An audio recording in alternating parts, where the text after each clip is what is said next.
Budget 2018 ಇವತ್ತು ಅಂದ್ರೆ February 1ನೇ ತಾರೀಕಿಂದ ಮಂಡನೆಯಾಗತ್ತೆ. ಇನ್ನು ಇದ್ರ ಬಗ್ಗೆ ಪ್ರಕಾಶ್ ಅಮ್ಮಣ್ಣಾಯ ಜ್ಯೋತಿಷಿಗಳು ಭವಿಷ್ಯ ನುಡಿದಿದ್ದಾರೆ. ಎಸ್, ಇವತ್ತಿನ ಬಜೆಟ್ ಕೇಂದ್ರದಲ್ಲಿ ಅಧಿಕಾರದಲ್ಲಿರುವ ಬಿಜೆಪಿ ನೇತೃತ್ವದ ಎನ್ಡಿಎ ಸರ್ಕಾರ ಮಂಡಿಸುವ ಕೊನೆ ಪೂರ್ಣ ಪ್ರಮಾಣದ ಬಜೆಟ್. ಕೇಂದ್ರ ಬಜೆಟ್ ನಲ್ಲಿ ಏನೇನು ತೀರ್ಮಾನ ತಗೋಬಹುದು ಅನ್ನೋದನ್ನ ಜ್ಯೋತಿಷ್ಯದ ಹಿನ್ನೆಲೆಯಲ್ಲಿ ತಿಳಿಸುವ ಪ್ರಯತ್ನ ಜ್ಯೋತಿಷಿಗಳು ಮಾಡಿದ್ದಾರೆ. ಮೊದಲನೇ ಅಂಶ ಏನಪ್ಪಾ ಅಂದ್ರೆ ಇವತ್ತಿನ ಬಜೆಟ್ ತೀರಾ ಗಟ್ಟಿ ಅಂಶಗಳನ್ನ ಒಳಗೊಂಡ ಆಳವಾದ ಆಲೋಚನೆಗಳಿಂದ ಹೊರಬಂದಂತದ್ದಾಗಿರುತ್ತೆ. ಈವರೆಗಿನ ಎಲ್ಲಾ ಬಜೆಟ್ ಗಳಿಗಿಂತ ಹೆಚ್ಚು ಗಂಭೀರವಾದ ವಿಚಾರಗಳನ್ನ ಇದು ಒಳಗೊಂಡಿರುತ್ತೆ ಅನ್ನೋದ್ರಲ್ಲಿ ಯಾವುದೇ ಅನುಮಾನ ಇಲ್ಲ. ಉಳಿದಂತೆ ರೈಲ್ವೆ ಬಜೆಟ್ ಕೂಡ ಇವತ್ತೇ ಮಂಡನೆ ಮಾಡೋದ್ರಿಂದ ಆ ಬಗ್ಗೆ ಕೂಡ ಹೇಳಲಾಗಿದೆ. ಇನ್ನು ಕೃಷಿ ಉತ್ಪನ್ನಗಳ ಮಾರುಕಟ್ಟೆ ಬಗ್ಗೆ ಪ್ರಮುಖ ನಿರ್ಧಾರವಾಗುತ್ತೆ. ಈವರೆಗೆ ಕೃಷಿಗೆ ಸಂಬಂಧಿಸಿದ ಸಮಸ್ಯೆಗಳು ಏನಿದ್ವು ಆ ಪೈಕಿ ಬಹುತೇಕ ಪರಿಹಾರ ಕಾಣುತ್ತೆ. ಇದರರ್ಥ ಕೃಷಿಕರಿಗೆ ಪುಕ್ಕಟ್ಟೆ ಕೊಡುಗೆಗಳು ಕೂಡ ಸಿಗತ್ತೆ. ಯೋಜನೆಗಳು ಬರುತ್ತವೆ ಅಂತಲ್ಲ, ಆದ್ರೆ ಕೃಷಿ ಚಟುವಟಿಕೆಯನ್ನ ಪ್ರೋತ್ಸಾಹಿಸುವಂತಹ ಹಾಗೆ ಕೃಷಿಗೆ ನೆರವಾಗುವಂತಹ ಯೋಜನೆಗಳನ್ನ ರೂಪಿಸಲಾಗುತ್ತೆ. ಇನ್ನು ನೀರಿಗೆ ಸಂಬಂಧಿಸಿದಂತೆ ಪ್ರಮುಖ ತೀರ್ಮಾನವನ್ನ ಕೈಗೊಳ್ಳಲಾಗುತ್ತೆ. ಕಾಲುವೆ, ಕೆರೆ, ಕಟ್ಟೆ ನಿರ್ಮಾಣ,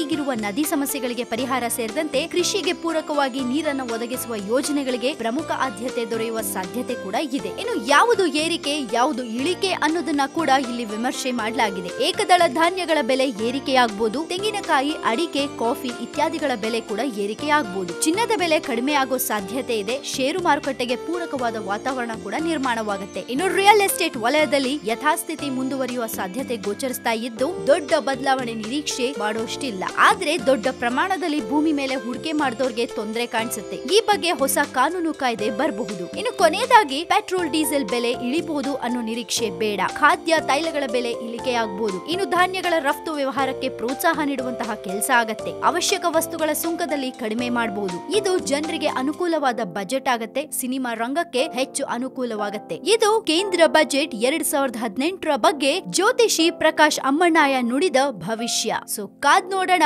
ಇದೆಲ್ಲ ನಿಜವಾಗತ್ತಾ ಏನು ಅಂತ.